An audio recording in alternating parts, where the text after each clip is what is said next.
হঠাৎ ঠিক হলো যে একটু বাপের বাড়ি যাব। বাপের বাড়ি যাওয়ার পথে সেই ছোটোবেলার আচার কাকুটার সাথে দেখা হলো। আগে যখন বিয়ে হয়নি বা আরও অনেকটা ছোট ছিলাম, তখন 2 টাকা নিয়ে ছুটতাম রাস্তায় তেঁতুল মাখা খাবো বলে। তখন কত মজা করে তেঁতুল মাখা খেতাম, আর যে আটিগুলো সেগুলো ছুঁড়ে ছুঁড়ে মারতাম এই দেওয়ালে আর ওই দেওয়ালে। তারপরে হঠাৎ দেখা হতে যতগুলো ছোটোবেলা খেতাম সব একসাথে খেয়ে নিয়েছি, কারণ অনেক দিন পর দেখা আর অনেক দিন পর খাওয়া।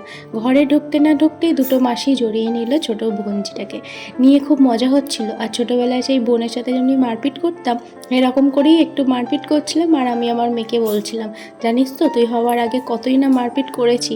প্রেগনেন্ট হওয়ার 2 মাস 3 মাস তখনও অনেকটা মানে সেরকম জোর দিয়ে না হলেও মারপিট দুজনে বেশ ভালোই করেছি।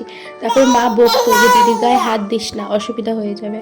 তারপরে বিকেলবেলায় খাওয়া দাওয়া করার পরে একটু ছাদে গিয়েছিলাম। মা ছাদেতে এক রাশ গাছ পুঁতেছে অনেক ধরনের, যেগুলো তোমাদের সাথে অন্য সময় শেয়ার করব।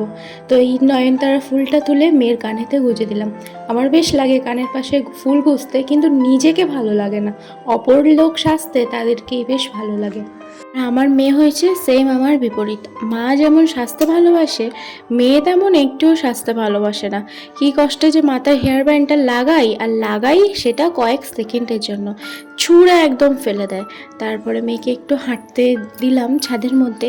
যতই জুতো পরে হাঁটুক না কেন, খালি পায়ে হাঁটার মজাটা অন্যরকম। তারপরে দেখো মা ডাকতে চলে এলো।